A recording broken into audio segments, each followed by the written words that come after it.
네, 오늘은 사도행전 19장 8절에서 20절 말씀을 가지고 복음의 능력이라는 제목으로 말씀을 나누겠습니다. 여러분 플라시보 효과라고 알아요? 플라시보 효과, 심리학이나 의학의 분야에 있는 용어인데요. 효과가 없는 약제를 진짜 약으로 생각하고 섭취하였을 때 아이러니하게도 환자가 병이 낫거나 호전되는 경우들을 보게 된다고 합니다. 이게 플라시보 효과라고 합니다. 플라시보 효과 예를 들면요, 이런 거예요. 감기약은 감기 바이러스를 없애는 정확한 약제들이 있는데, 그게 아니라 비타민을 의사의 말을 듣고 이게 감기약이다라고 생각하고 먹었던 환자들이 그들이 감기가 호전되었다라는 사실들을 보게 됐다는 거예요. 이런 예들이 있겠죠. 비타민으로 뭐 감기를 치료했던 사건들 뭐 이런 것들이 있을 것 같습니다. 자, 플라시보 효과에서는요, 믿음과 기대의 결과가 바로 뭐냐? 어떠한 결과를 만들어낸다는 거예요. 믿음과 기대가 결과를 만들어내요. 전문가의 말이나 성분을 믿고 기대할 때 효과는 극대화가 됩니다. 만약에 여러분이 전문적인 의사 선생님이 오셔서 이 약을 먹으면 공부가 잘 되고요, 머리가 좋아집니다 라는 어떤 약을 줬어요. 근데 그 약이 어떤 효과가 있는지는 명확하지 않지만 의사가 이 약을 먹으면 공부를 잘할 수 있습니다. 근데 그 약이 알고 보니까 그냥 비타민인 거야. 비타민 C가 들어있고 종합 비타민이었습니다. 먹었는데 정말 성적이 올랐어요. 그럼 여러분들은요, 이 약에 대해서 맹신하게 되겠죠. 정말 효과가 있구나 라고요. 플라시보 효과에서는요, 믿음과 기대에 대한 결과가 분명하게 주어져요. 믿음과 기대에 대한 결과로 나오는 효과입니다. 복음을 향한 성도의 자세도요, 똑같아요. 복음을 향해서요, 성도가 어떠한 자세와 어떠한 반응을 보여야 되냐면요, 믿음과 기대예요.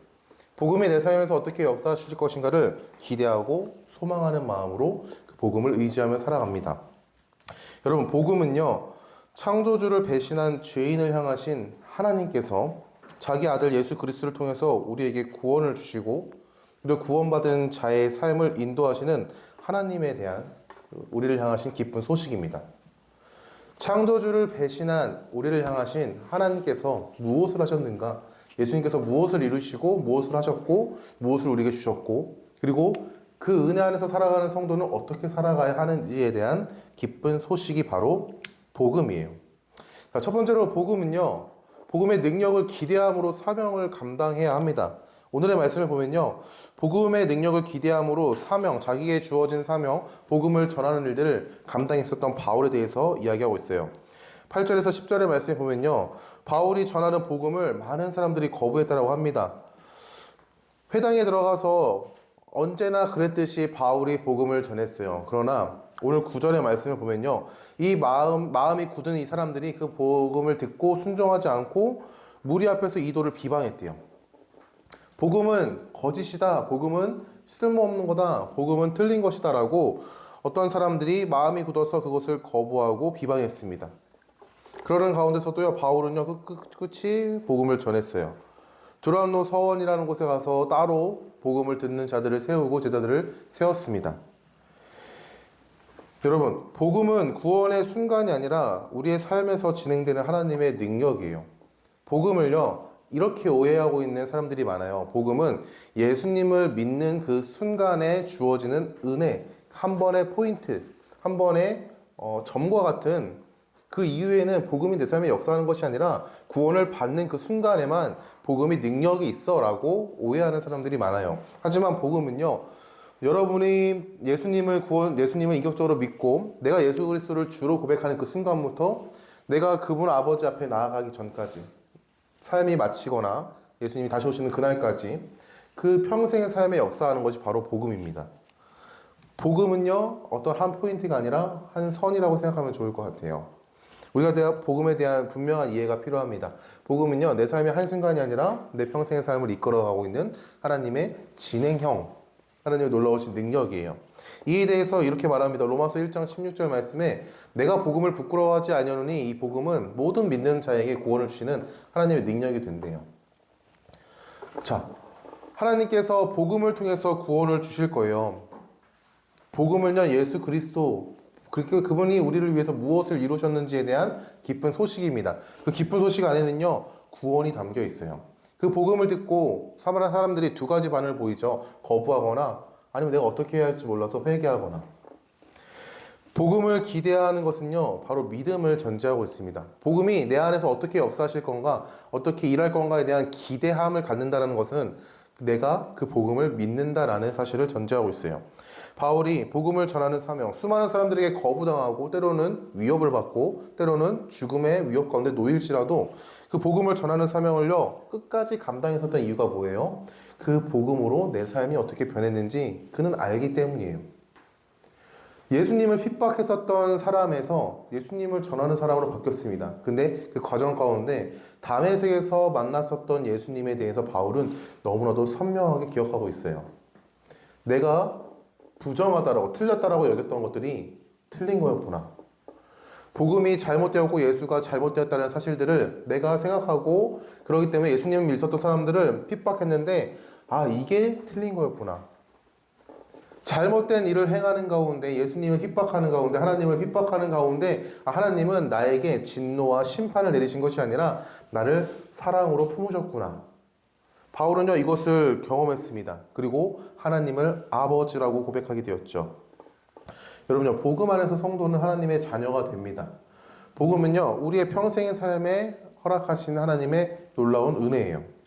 복음의 능력을 기대하며 살아가는 성도는요 이제 그 삶에서 놀라운 은혜를 누리며 살아갑니다. 복음의 능력을 기대하며 살았던 바울에게는요 놀라운 일들이 일어났는데 그게 뭐냐면은 하나님의 은혜의 통로가 되는 것이었어요. 바울이 수많은 사람들에게 복음을 전했습니다. 두란노라는 지역에서 2해 동안 2년 동안 복음을 전했어요. 복음을 전하는 가운데 바울을 통해서 놀라운 일들이 일어났는데 그게 뭐냐면은 바로 귀신이 쫓아나거나 그리고 병든 사람이 고침을 받는 일이었어요. 여러분 생각해 보십시오. 복음을 전했던 바울에게서 그런 능력들이 생기니까 수많은 사람들이 몰렸을 겁니다.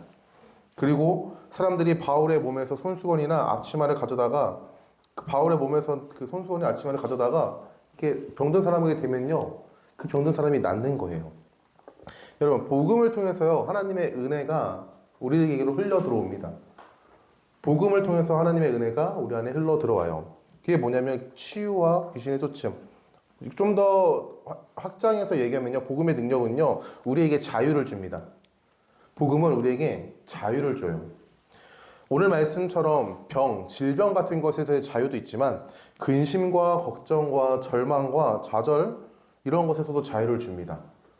그리고 돈과 명예와 권력과 안정과 인정과 통제와 권력 같은 것에서도 자유를 줘요. 그리고 어디서 자유를 줬습니까? 바로 죽음에서 자유를 줬죠.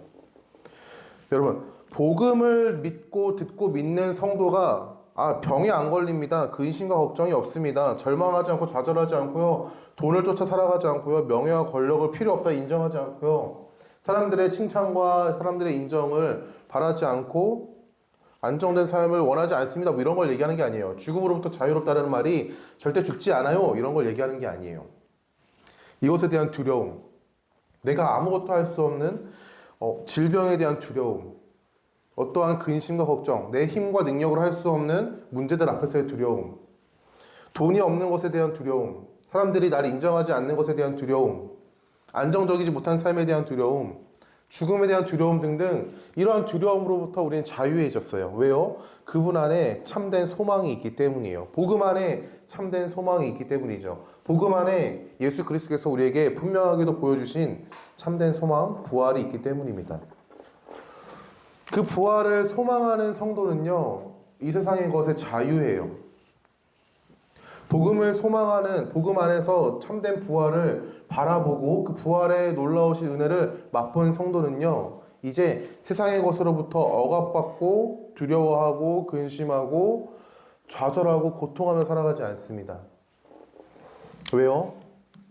이것이 영원한 것이 아니며 우리가 영원한 것을 미리 받았고 그 영원한 것 안에서 살아가는 존재이기 때문이에요. 참된 소망을 가진 자는요 이제 참된 기쁨으로 나아갑니다. 하나님께서 허락하신 자유 안에서 참된 소망 안에서 하나님과의 관계성 안에서 이것이 나에게 주어진 선물이요 그것을 주관하시는 그분이 나의 아버지가 되시기 때문에 우리의 삶에는요 기쁨과 감사가 넘쳐요.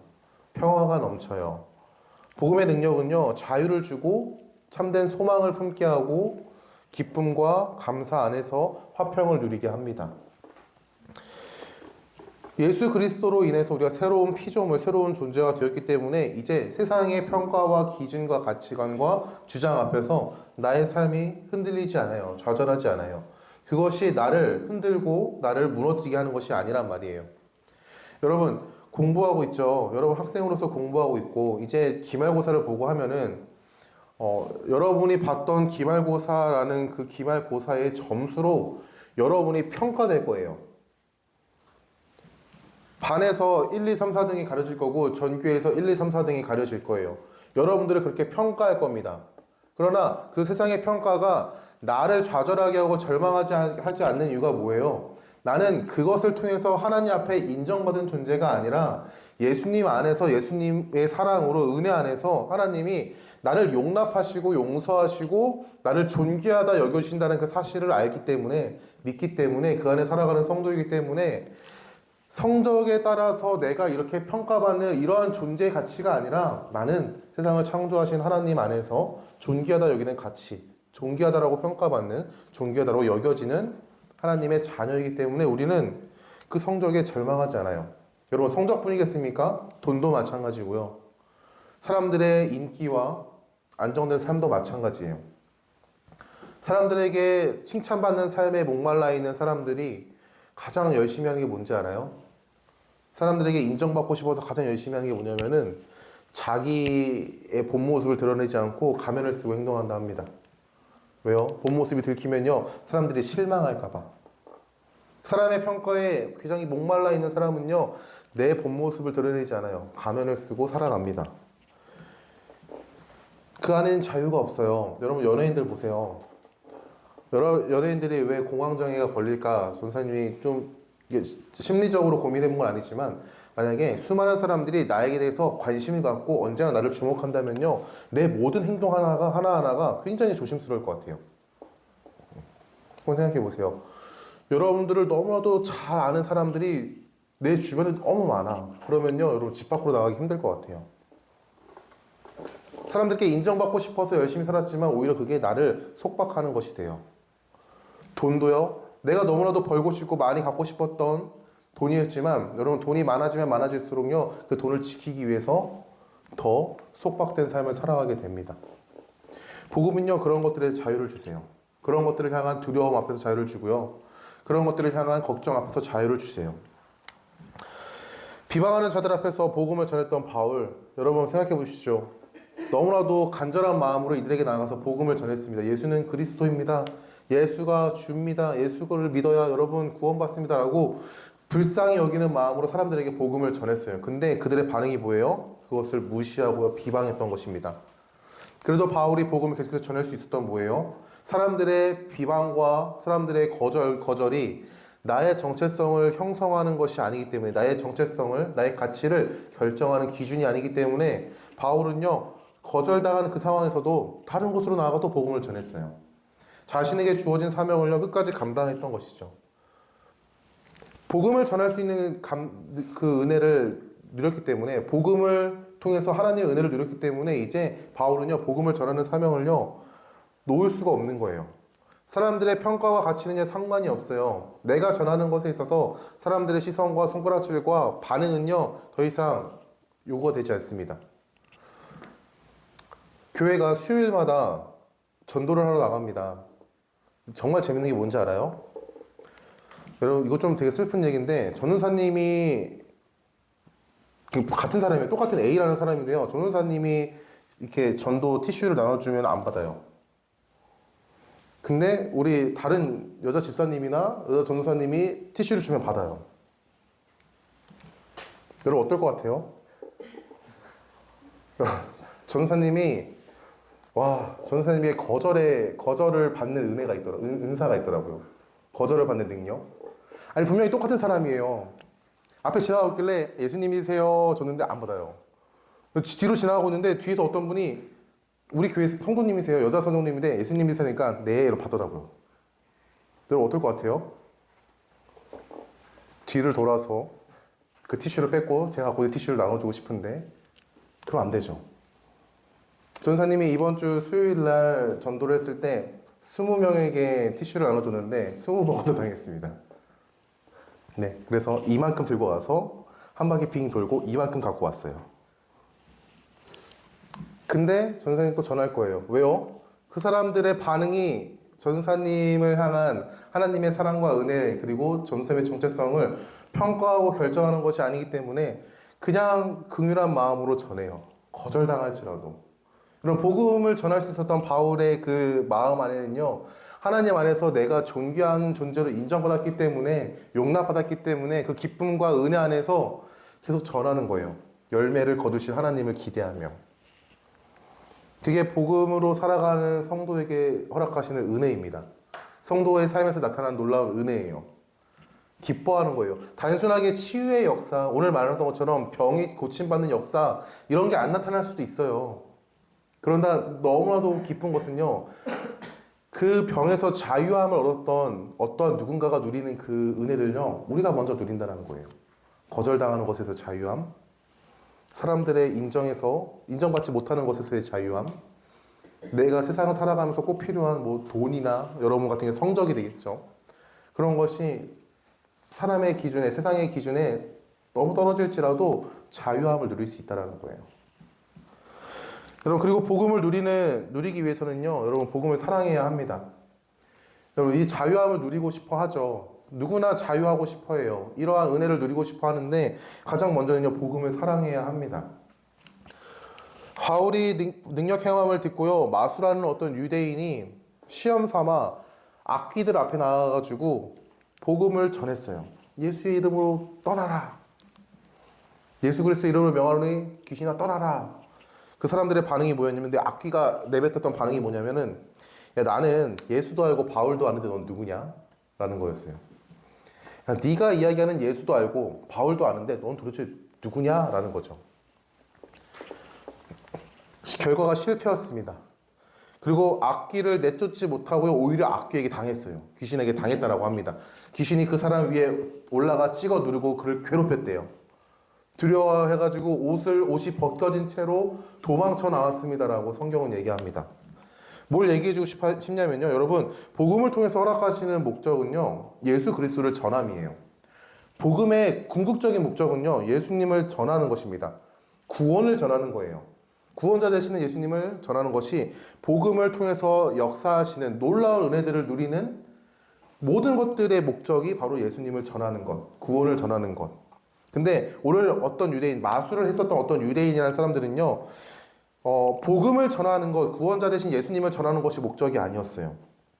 그들은요, 불신과 거짓된 목적으로 복음을 전하는 것을 행했고, 그리고 시험 삼아 귀신 쫓는 것을 했었던 것입니다.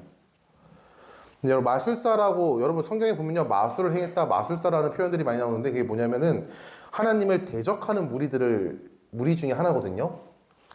무당이나 신접한 사람이나 점쟁이나 아니면 이방신을 가지고 이게 점수를 행하는 사람들을 바로 마술을 행하는 사람이다라고 성경은 얘기하고 있습니다. 그들은요, 단순하게 예수님이 구원자가 되십니다. 여러분 예수님 믿고 일어나십시오. 귀신에게 나아가가지고 예수 그리스도의 이름으로 명하노니 귀신아 떠나가라 라는 그 마음, 그 선포 가운데 있었던 게 뭐냐면요, 야, 이거 잘 되면 사람들이 나를 엄청 주목하겠다. 야, 이거 기가 막히겠는데? 내가 이렇게 해가지고 수많은 돈을 벌 수 있겠는데? 그의 마음 가운데는 이 귀신 쫓음 행위를 통해서 이 사람이 자유함을 누리고 예수님을 믿어서 구원받는 성도가 되면 좋겠다, 간절히 원한다라는 하나님을 향한 믿음의 마음이 아니라 이것을 통해서 내가 수많은 사람들에게 인정받고 주목받으면 좋겠다, 돈도 좀 벌면 더 좋고, 이런 마음이 있었다는 말이에요. 그렇기 때문에 그의 마음 가운데는요, 그 예수의 이름에 대한 능력에 대한 온전한 믿음이 없었어요. 불신인 것이죠. 그리고 그 복음을 전하고 예수님의 이름으로 귀신을 내쫓는 그 행위 가운데는요, 거짓된 목적이 있었습니다. 그렇기 때문에 어떻게 됐습니까? 귀신에게 오히려 농락당했습니다. 귀신에게 오히려 제압당했고, 귀신에게 오히려 공격을 당했어요. 아무것도 할 수 없는 존재가 되어버렸죠. 복음을 향한 불신과 거짓된 목적은요, 복음을 통해서 누릴 수 있는 은혜를 누리지 못하게 해요. 복음을요, 악용하고요, 복음을요, 내 유익과 만족을 위해서 사용하는 그 모든 순간들 앞에서는요, 하나님께서 허락하신 은혜를 누리지 못하게 됩니다. 만약에 복음을 내가 원하는 어떠한 무언가를 얻기 위해서 복음을 전한다면 내가 가지고 있는 하나님께서 허락하신 나에게 허락하신 그 은사를 뭐 병 고치는 은사나 뭐 예언의 은사나 이런 것들을 내 유익과 만족만을 위해서 하나님의 나라를 든든히 세워가고 교회를 든든히 세워가고 하나님을 모르는 사람들에게 복음을 전하는 예수 그리스도를 구원을 선포하는 그 과정 가운데 쓰여지는 것이 아니라 내 욕심을 위해서 썼다면요 하나님은요 그것을 거두어 가실 수도 있습니다. 복음을 통해 허락하시는 은혜를 누리기 위해서는요 가장 먼저는 복음을 사랑해야 해요. 복음을 사랑한다는 것은요 복음을요 믿는 거예요. 복음을 통해서 역사하실 하나님을 기대하는 거예요. 그 안에서는요 하나님을 향한 믿음이 전제됩니다. 그 복음을 너무나도 사랑하기 때문에 이 복음을요 내 유익과 만족, 내 욕심만을 위해서 쓰고 싶지가 않은 거예요. 여러분에게 너무나도 귀한 어떠한 물건이 있다고 생각해 봅시다. 어떠한 물건이 있어요. 전도사님 만약에 이렇게 생각해 볼게요. 여러분에게 너무나도 요즘 아이폰 16이 나왔나요? 핸드폰이 여러분에게 선물로 누군가가 줬어요. 그러면 여러분 그 핸드폰 막 쓸 거예요? 여러분 그 핸드폰을 막 씁니까? 핸드폰이 아니면은 뭐 신발이 될 수도 있고요. 옷이 될 수 있어요. 여러분에게 누군가가 너무나도 귀하고 너무나도 세상에 하나밖에 없는 여러분이 좋아하는 어떤 물건을 줬다고 생각해 보십시오. 그 물건 막 다룰 건가요? 그런 거예요. 복음은요, 하나님께서 우리에게 주신 선물이에요. 그 선물을요, 너무나도 하찮게 여기고 막 다룬다? 그렇다면요, 그 선물을 통해서 누릴 수 있는 유익, 그리고 선물을 통해서 주신 그 하나님과의 관계성 안에서 하나님께서 허락하신 은혜를 누리지 못합니다. 분명한 것은 복음에 대한 분명한 목적성이 있습니다. 예수님을 모르는 사람들에게 예수님을 전하는 것. 죄에서 허우적거리는 자들에게 구원의 은혜를 베푸는 것. 그것이 복음의 은혜입니다. 복음이 우리에게 전해진 목적이고 우리가 복음을 전해야 하는 목적인 것이죠. 복음의 궁극적인 목적은 구원이라고 말했어요. 여러분, 복음의 궁극적인 목적은 구원이에요. 오늘 말씀에도 구원의 은혜가 있었습니다. 바로 에베소에 사는 유대인과 헬라인들이 마술하는 유대인과 헬라인들이 있었어요. 그들이 거짓된 목적으로 예수의 이름을 선포한 것을요. 어떻게 됐는지 결과를 들은 거예요. 마술하는 사람이 자기 유익과 거짓된 목적과 불신을 가지고 귀신에게 나아가 예수의 이름을 선포했습니다. 그 결과가 어떻게 되는지 알았던 거죠. 귀신이 그를 덮쳤고 그를 괴롭게 했고 그래서 그 마술을 행하던 유대인이 어쩔 수 없이 도망쳐야만 한다는 상황을 수많은 사람들, 에베소에 살았던 유대인과 헬라인들이 들었습니다. 그리고 두려워했어요. 그들의 마음 가운데 두려움이 자리 잡혔어요. 그리고 예수님을 믿었던 사람들은요, 예수의 이름을 높였습니다. 그리고 예수님을 믿게 된 사람들이 점점 생기는 거예요. 복음을 듣고 믿는 자에게 이러한 은혜가 있었는데, 복음을 나의 욕심과 나의 만족만으로 썼던 이러한 사람에게는 이러한 일이 있었구나.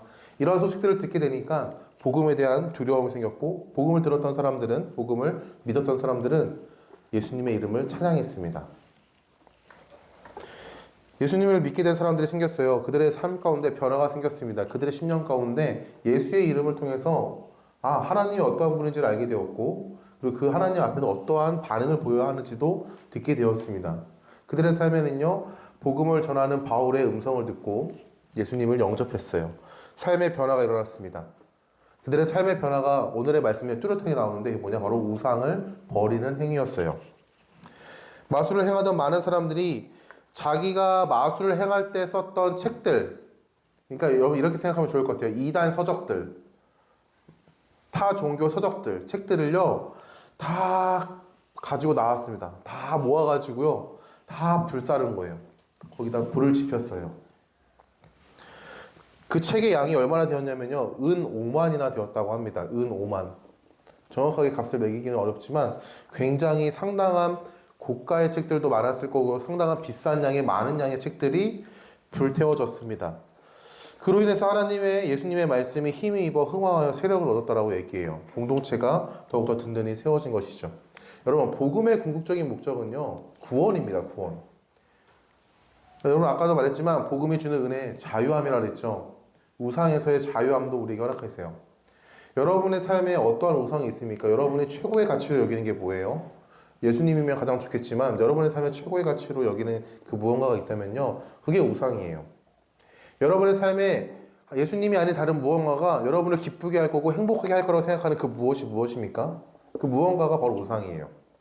단순하게 어떠한 다른 종교의 신이나 다른 뭐 토속신앙의 신 이런 것들을 섬기는 게 우상이 아니라 여러분을 기쁘게 하고 행복하게 하고 여러분을 안정되게 하고 여러분의 삶을 인도한다고 생각하는 그 모든 것들, 예수님이 아닌 모든 것들이 바로 우상입니다. 부모님에게서는요, 자녀가 우상이 될 수도 있어요. 연인 관계에서는요, 연인이 우상이 될 수 있고요. 부부 관계에서는요, 배우자가 우상이 될 수도 있습니다. 그 우상으로부터 자유함을 허락하시는 게 바로 복음의 능력입니다. 그 복음의 은혜 안에서 우리는요, 하나님을 사랑하고 하나님을 바라보게 돼요. 복음이 우리를 궁극적으로 하나님을 향하게 하거든요. 다른 우상에서부터 자유함을 주시고 하나님을 향하게 합니다. 바로 구원을 주시는 거죠. 여러분, 우리는요, 복음으로 구원을 받은 성도입니다. 여러분, 복음으로 구원을 받은 성도 맞습니까? 예수님으로 인해 구원받은 성도 맞습니까? 성도는 예수 그리스도의 은혜로 구원을 받은 존재예요. 복음으로 구원받은 존재. 기쁜 소식으로 우리는 그 기쁜 소식 안에 살아가는 존재입니다. 복음으로 인해 성도는요, 자유하고 참된 소망을 품고 참된 기쁨으로 감사하며 살아가게 됩니다. 그 이유가 뭐예요? 앞서도 말했지만 나의 존재의 가치가, 너의 존재 자체가 예수 그리스도를 통해서 창조주 하나님께 용납받았기 때문이에요. 이런 걸 하면은 날 용납해 줄 거야, 날 용서해 줄 거야, 날 인정해 줄 거야가 아니라 내가 죄인 되었을 때 하나님은요, 자기의 아들을 십자가에 내어 주심으로써 하나님의 사랑을 확증하셨다라고 로마서 5장 8절 말씀에 이야기하고 있어요. 내가 거룩하고 잘났고 무언가를 많이 했고 많이 지불했고 뭔가를 했기 때문에 내가 하나님께 용납받았다는 게 아니에요. 예수 그리스도 안에서 예수님께서 우리를 위해 십자가를 지심으로써 그 은혜, 십자가의 구원을 믿는 모든 성도들을요, 하나님은요, 받아주셨습니다. 죄인은 하나님께 용납받을 수 없는 존재예요. 하나님의 진노를 받아야 마땅한 존재죠. 그러한 죄인을 예수 그리스도의 십자가의 은혜를 통해서 품어주셨다는 말이에요. 하나님께서 구별하신 하나님의 자녀는요, 세상과 구별된 성도가 됩니다. 그리고 하나님 나라의 백성이 돼요. 지금 이 순간에도 복음 안에서 살아가기를 원하십니다. 하나님께서는 여러분이 지금 이 순간에도 복음 안에서 살아가기를 원해요. 단순하게 내가 예수님을 구원자로 믿습니다 라는 그 순간의 기쁨이 아니라 평생의 삶의 그 기쁨이 여러분과 함께 하기를 원한단 말이에요. 내가 예수님으로 인해서 구원을 받았습니다 라는 감사의 고백이 그 순간에만, 어떠한 과거의 어떠한 순간에만 있는 것을 원하시는 게 아니라 평생의 삶에서 감사함으로 살아가기를 원하세요.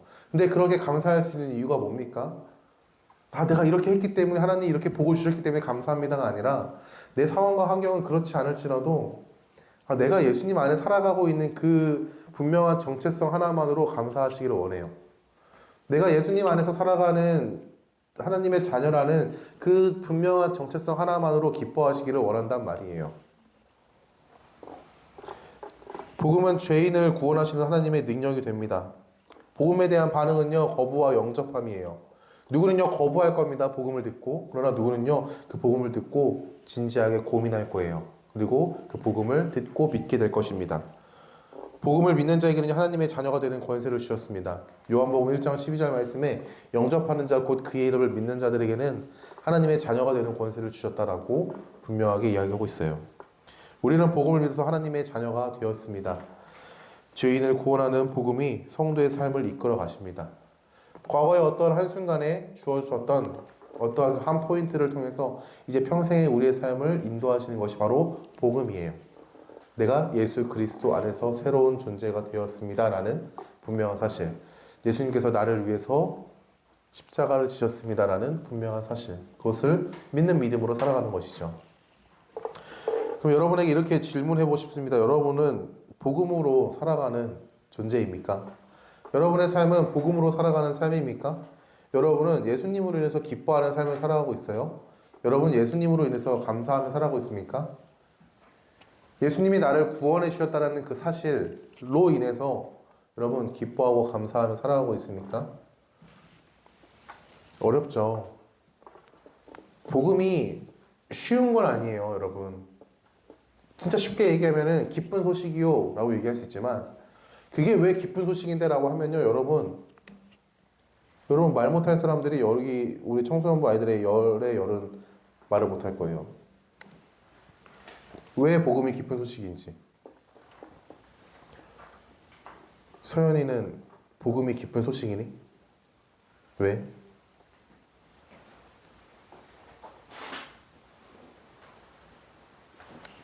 그렇습니다. 정상적인 반응이에요. 너무 걱정하지 않아도 돼요. 알면 되고 배우면 되고 누리면 됩니다. 여러분에게 이렇게 얘기해주고 싶어요. 여러분 복음으로 살아낼 수 있길 소망합니다. 우리 선생님들하고 복음 중심 삶이라는 책을 가지고 공부를 하고 있어요. 근데 너무나도 기쁘고 감사한 게 뭔지 아세요, 여러분? 선생님들이 복음이 주는 기쁨을 누리면서 살아가고 계시는구나 라는 것들을 보게 됩니다. 그러면서 이러한 꿈과 기대와 소망을 품게 되었습니다. 우리 아이들도 복음 중심 삶 하면 좋겠다. 여러분의 동의는 필요 없습니다. 할 거예요. 네, 같이 했으면 좋겠습니다. 네. 오늘 말씀은요, 복음의 능력에 대해서 우리에게 이야기하고 있어요. 복음의 능력. 단순하게 병 고침 받는 것이 아니라 하나님이 여러분을 죄에서 자유케 하셨습니다. 여러분을 얽매이고 여러분을 구속하는 우상으로부터 여러분을 자유하게 하셨어요. 여러분을 힘들게 하고 억압하게 하는 한 치 앞도 바라보지 못하는 그 상황 앞에서의 두려움으로부터 여러분을 자유케 하셨습니다. 그리고 예수 그리스도를 통해서 참된 소망, 부활의 소망을 예수님을 믿는 성도에게 주셨어요. 여러분이 이 사실들을 믿고 의지하면서 살아갈 수 있는 청소년부가 될 수 있길 소망합니다. 어렵습니다. 쉬운 거 아니에요. 복음으로 살아간다는 거 쉬운 거 아닙니다. 끊임없이 눈앞에 보이는 현실에 내가 무너질 수 있어요. 하지만 그 안에서도 예수님을 붙들고 일어서는 삶이 반복될 때마다 이제 상황과 환경이 나를 억압하고 억누르는 어떠한 것이 되지 않을 거예요. 여러분이 그 은혜를 누릴 수 있기를 소망합니다. 그 안에서 살아갈 수 있기를 소망합니다. 그리고 여러분의 입술 가운데 하나님을 향한 감사와 찬양이 넘치기를 소망해요. 그 모습들을 통하여 사람들은 물음표를 던집니다. 그때 우리는 복음을 전하면 되는 겁니다. 여러분의 복음 안에서 살아갈 수 있기를 예수님의 이름으로 축원합니다.